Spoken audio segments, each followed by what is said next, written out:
That is the clock, Jack, demande Clarissa Rugby dans The Merry Wives of Windsor. Les deux compères attendent un troisième larron, Evans, en vue d'un duel programmé à l'aube. Caius, non sans appréhension, s'interroge sur l'heure qu'il est, mais n'obtient qu'une réponse imprécise. « 'Tis past the hour », qui suffit toutefois à apaiser ses craintes. S'il n'est plus l'heure, son duel n'aura pas lieu et il aura la vie sauve. On trouve dans ce bref dialogue un exemple de la tension créée par l'appréhension nouvelle du temps à l'aube du XVIIe siècle. En effet, alors que le temps se mécanise, il semble paradoxalement s'humaniser, tant et si bien qu'il participe du phénomène de self-fashioning ou de construction de soi décrit par Stephen Greenblatt.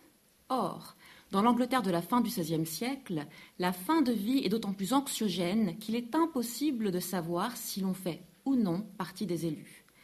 La doctrine calviniste de la prédestination transforme ainsi le temps en un mécanisme implacable. S'il faut attendre 1600 pour voir apparaître les premières montres fabriquées en Angleterre, le plus souvent par des huguenots réfugiés dans le quartier de Blackfriars à Londres, et 1631 pour que soit fondée la Clockmakers' Company, les Anglais connaissent l'existence de cet objet personnel dès le XVIe siècle. Inventée à la fin du XVe, la montre domestique a bénéficié des grands progrès de la sidérurgie. Et d'ailleurs, c'est en 1523 que les premiers hauts fourneaux apparaissent en Angleterre. Aujourd'hui, je souhaite montrer à travers le prisme shakespearien que cette nouvelle technologie du temps favorisa l'émergence de l'individu et le culte du corps qui lui était associé. Elle offrit à l'homme le moyen de saisir enfin l'éternité dans l'instant. Je vais donc vous proposer une réflexion en 3 volets qui me permettra de questionner le rôle majeur de l'horlogerie dans la constitution de la modernité protestante. L'horloge la plus célèbre du canon shakespearien est sans doute celle de Jules César, pièce dont l'action se déroule en 44 avant Jésus-Christ. Les éditeurs ne se lassent pas d'en souligner l'anachronisme. En réalité, il faudrait ici comparer le procédé shakespearien à celui de plusieurs peintres hollandais qui, aux environs des années 1530-1540, choisissent de représenter Saint Jérôme en méditation avec, en toile de fond, une belle horloge venant se substituer au modeste sablier peint par Jos van Cleve sur le tableau d'origine. Comme ces artistes du Nord, Shakespeare superpose le temps de la fiction à celui du réel. Par cette insertion anachronique, il indique que la réflexion politique que lui inspire Rome la républicaine est aussi valable pour Londres la royaliste. Ajoutons à cela que si 2 cadres temporels s'affrontent dans Jules César, le décalage qui en résulte reproduit celui bien réel que vivent les Élisabétains à la fin du XVIe siècle. La réforme du calendrier julien par le pape Grégoire en 1582 avait scindé l'Europe en 2. D'un côté, les partisans du changement, tous catholiques, avaient adopté un nouveau calendrier, le calendrier grégorien, tandis que de l'autre, les protestants conservaient le calendrier julien introduit par Jules César. Par conséquent, l'Angleterre de Shakespeare vivait avec un décalage d'une dizaine de jours par rapport à ses voisins européens. L'horloge de Jules César constitue donc un point d'entrée privilégié dans la pièce si l'on veut en comprendre la dimension topique et métaphorique. Elle permet d'accéder à l'autre côté du miroir. Ailleurs, Shakespeare aime à parsemer ses pièces et ses poèmes de références à la mesure du jour en se remémorant le temps de l'Avent, ce temps circulaire et liturgique qui continuait de rythmer le quotidien des fidèles. Dans chaque église, un sacristain, sexton, tenait lieu d'horloger en veillant à la juste mesure des heures. Une pièce comme King John rappelle cette fonction tout en la tournant en dérision. La figure traditionnelle du vieillard temps est ici assimilée à celle du sacristain, qui n'est déjà plus guère prise au sérieux. Il faut dire que les sacristains étaient si peu fiables que Calvin lui-même, dans l'un de ses sermons, s'en serait moqué.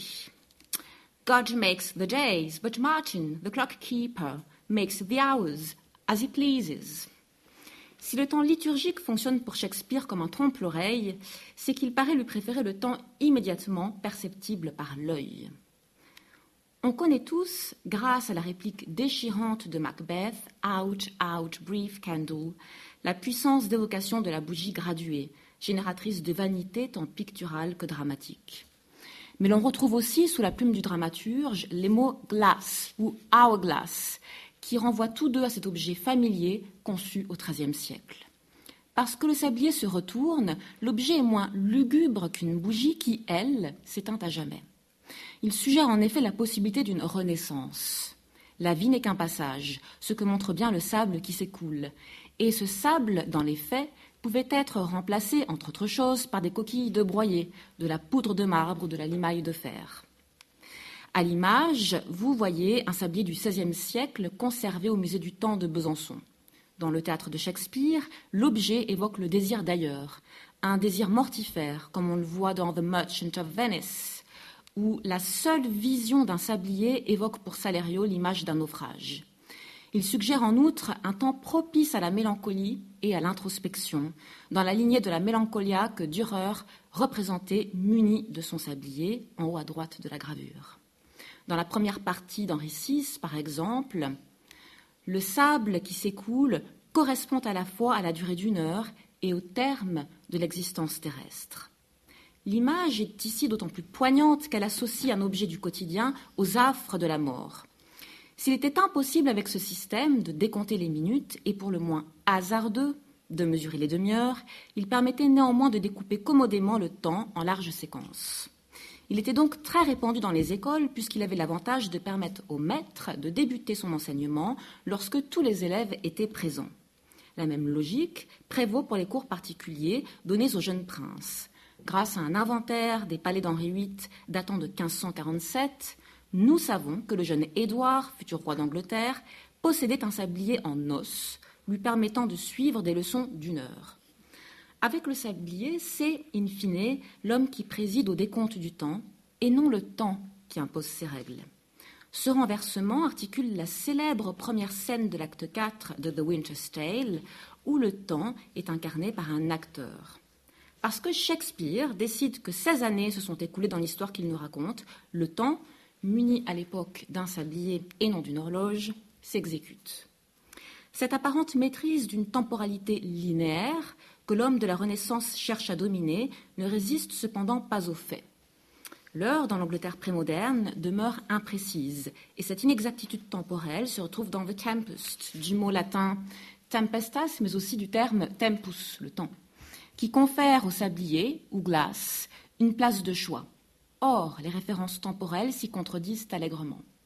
On peut donc en déduire que si Shakespeare choisit le sablier, c'est davantage pour sa valeur métaphorique que pour donner une mesure précise de la durée de la pièce. Néanmoins, il lui arrive de vouloir donner la sensation aiguë de la brièveté de l'existence humaine. Il emploie, dans ces cas-là, le mot « minute » qui apparaît dans ce sens-là plus de 60 fois dans son œuvre. Now, at the latest minute of the hour, grant us your loves, supplie Ferdinand dans Love's Labour's Lost en s'adressant aux demoiselles de France, alors que ces dernières s'apprêtent à repartir sans avoir cédé d'un pouce aux avances du roi de Navarre et de ses amis. Or, l'ultimatum du jeune homme correspond aussi aux dernières minutes de la comédie. Cette précision langagière prouve que Shakespeare est au fait des dernières avancées techniques, car peu de monde raisonne alors en minutes. Ces dernières ne sont indiquées que par quelques horloges et montres de luxe, et la plupart des cadrans se bornent à marquer l'heure. On remarquera, en revanche, que Shakespeare n'évoque jamais les secondes, et pour cause, aucune mécanique d'horlogerie n'était assez précise pour fractionner les minutes. Les mots « bell » et « clock » se recoupent aisément dans la langue anglaise. « Clock » provient du latin « cloca », signifiant « cloche ». Il faut dire que les clochers restent nombreux dans l'Angleterre prémoderne. À Londres, le temps est associé à une esthétique sonore qui surprend les visiteurs et, à plus forte raison, les visiteurs protestants comme Frederick Gershaw. Mais sous l'influence de la Réforme, ce bruit perd peu à peu de son intensité et de ses connotations festives.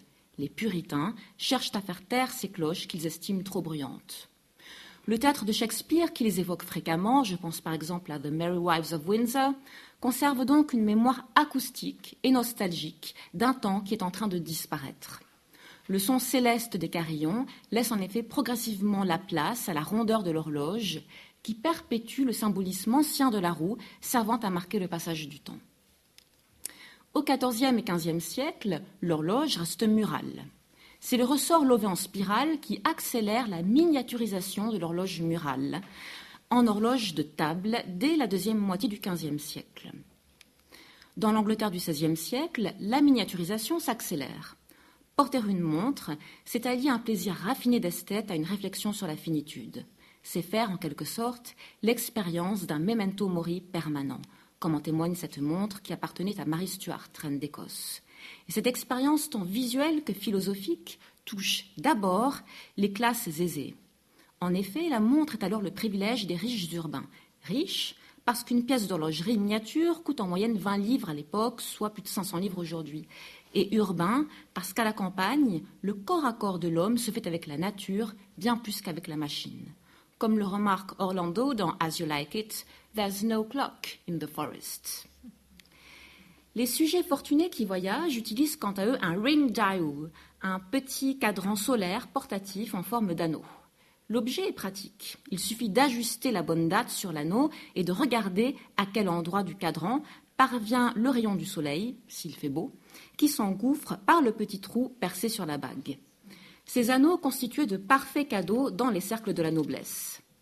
Posséder ce type d'objet sophistiqué, c'est donc vouloir faire la preuve de sa réussite sociale. Dans Twelfth Night, Malvolio imagine ainsi la fortune qui serait la sienne s'il pouvait épouser la comtesse Olivia. Et il se voit bien en train d'exhiber sa montre devant elle, comme ce dignitaire peint en 1567. I frown the while, and perchance wind up my watch, or play with my some rich jewel. L'intendant semble sur le point de prononcer le mot chain avant de se raviser, car on sait qu'il porte déjà une chaîne indiquant sa fonction ancillaire, qui le ramène donc à sa modeste condition. Évitant par fierté toute allusion à sa position sociale, il transforme cette chaîne en bijou. Outre les connotations sexuelles que ce terme revêt, jewel renvoie ici au sexe masculin, le bijou englobe à la fois la montre de poche fantasmée et la chaînette qui y est attachée. Dans cet exemple, l'objet rêvé est érotique. Et Malvolio n'est pas le seul à faire de l'horlogerie un vecteur d'obscénité. Il suffit de se souvenir de l'homophonie entre hour et whore qui caractérise la prononciation élisabéthaine et qui favorisait une vision grivoise du temps. From whore to whore, we rot and rot, dit en fait Touchstone dans As You Like It. Que l'on songe aussi à ce qu'affirme Mercutio dans Romeo and Juliet. 'Tis no less, I tell ye, for the body hand of the dial is now upon the prick of noon. La mécanique du temps renvoie ici au sexe masculin, prick, qui est aussi l'encoche désignant midi sur le cadran. Une exubérance semblable à celle de Malvolio ou de Mercutio trahit la faute de goût d'un parvenu ou d'un marginal, car les dames exhibaient alors leurs montres plus volontiers que les hommes, qui portaient souvent ces objets cachés sous l'étoffe. Le contact intime entre l'artefact mécanique et la chair contribue à l'intériorisation du temps qui devient de ce fait individualisé. Les élisabéthaines, portant une montre au bout d'une chaîne autour de leur cou, assimilaient le tic-tac de l'objet au battement de leur cœur. On ne doit alors guère s'étonner de l'anthropomorphisme qui caractérise la description de ces objets dans l'Angleterre de la première modernité. Curieusement, alors que le mot « hand » signifiant aiguille est attesté dès la seconde moitié du XVIe siècle, c'est Shakespeare qui, le premier, aurait employé « prick », mot, nous l'avons vu, désignant à la fois l'entaille et le pénis, pour évoquer les marques divisant le temps sur un cadran. Plus surprenant encore, un dictionnaire comme l'Oxford English Dictionary ne donne à face le sens de cadran qu'à partir de 1659. Pourtant, la mesure du temps a partie liée avec une douloureuse intimité dès l'époque élisabéthaine. Le sonnet 104 de Shakespeare joue ainsi sur l'analogie entre le visage de l'aimé et l'ovale d'un cadran, dial. Ah, yet doth beauty like a dial hand steal from his figure and no pace perceived. Le mot figure fait ici non seulement allusion au visage du jeune homme, assimilé à un cadran, mais aussi aux chiffres qui désignent les heures. Paradoxalement, si le temps accentue la déchéance de l'homme, l'Angleterre élisabéthaine fait de ses instruments des parures visant à contrer cette déchéance. Les vastes cadrans solaires rapetissent ainsi pour se muer en objet intime et se retrouvent sous la forme d'anneaux coulés dans le bronze. À l'intérieur étaient généralement gravées les heures du jour, tandis qu'à l'extérieur, on pouvait voir les initiales des mois de l'année. Dans As You Like It, Jay Quiz évoque sa première rencontre avec le fou, Touchstone, en faisant référence au cadran de poche de ce dernier. A fool, I met a fool in the forest, a motley fool, a miserable world. And then he drew her dial from his poke. La réplique de Jaques nous apprend que ce cadran portatif ne servait pas seulement à indiquer l'heure, mais aussi, encore une fois, le statut social de celui qui le portait. Ayant vu Touchstone regarder l'heure, Jaques sait qu'il appartient à la sphère de la cour. One that hath been a courtier, précisera-t-il quelques vers plus tard.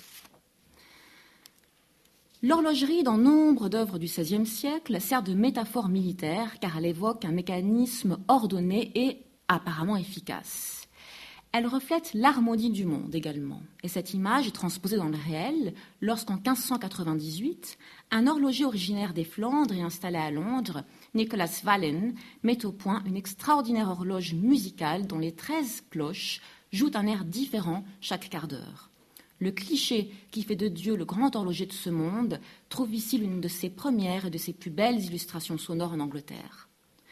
Par un jeu de réciprocité, si l'horloge s'inspire du cosmos, le contraire est vrai, lui aussi. En d'autres termes, l'univers protestant est également à l'image de la mécanique du temps. C'est ce qu'affirment Philip Sidney et Arthur Golding dans un traité originellement écrit par le très protestant Philippe de Mornay. Surely the sky is as the great wheel of a clock. Longtemps, horloges et cadrans favorisèrent donc une vision théologique de l'existence et nombre d'entre elles étaient d'ailleurs ornées de scènes religieuses, comme celle d'Élie et les prophètes, par exemple, Élie étant souvent assimilé à Luther.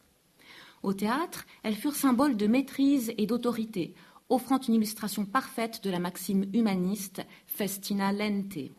Fait significatif, Calvin, qui détestait les ornements, avait pourtant permis aux joailliers genevois de perpétuer leur profession s'ils voulaient bien fabriquer des montres.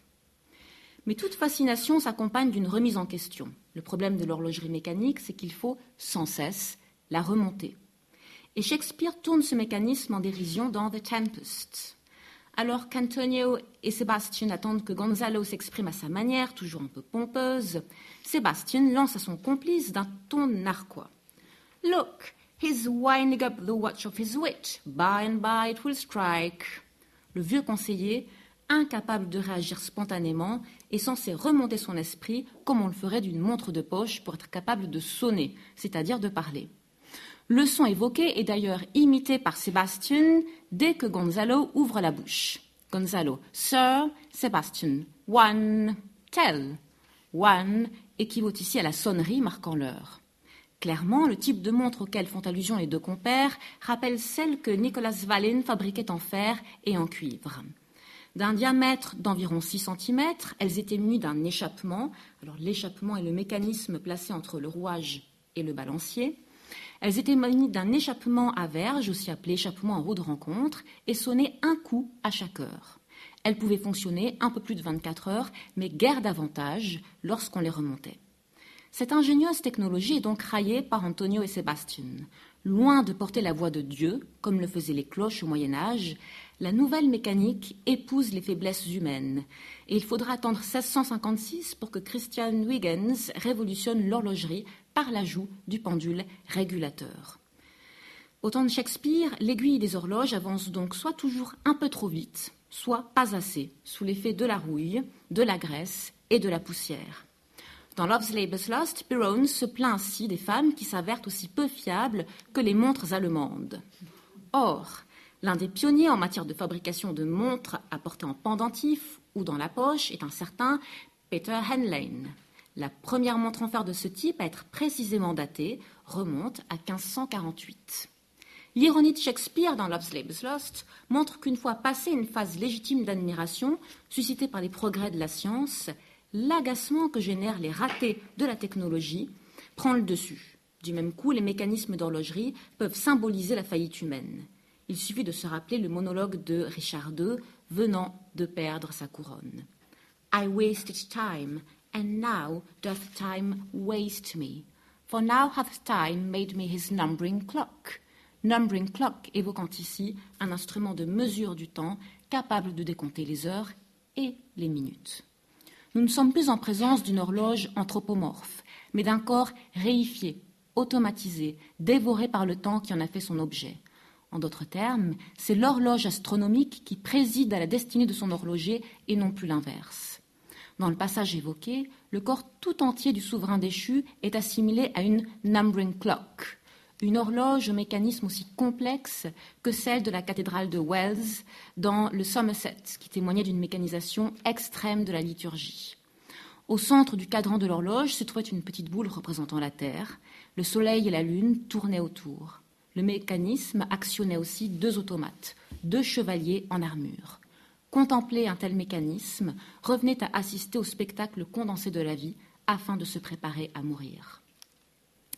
Shakespeare fait donc du temps une mécanique intime qui prolonge le corps de l'acteur et dans laquelle le spectateur peut lire ses propres angoisses. Parce que le mécanisme de l'horloge épouse le battement du cœur et le rythme du pentamètre iambique jusque dans ses accélérations et ses arrêts brutaux, le temps, dans son œuvre, possède un langage qui lui est propre et qui est immédiatement identifiable. Montres et horloges, ces attributs précieux, fascinent parce qu'elles retardent l'escatone, tout en le suggérant de manière obsédante. En dernière analyse, en intégrant progressivement l'horlogerie dans son quotidien, l'Angleterre élisabéthaine favorise paradoxalement le culte du paraître et du corps, orné de cadrans, érotisé par l'objet-montre, comme pour mieux narguer les ravages du temps. La peur de mourir décuple la fureur de vivre. Merci.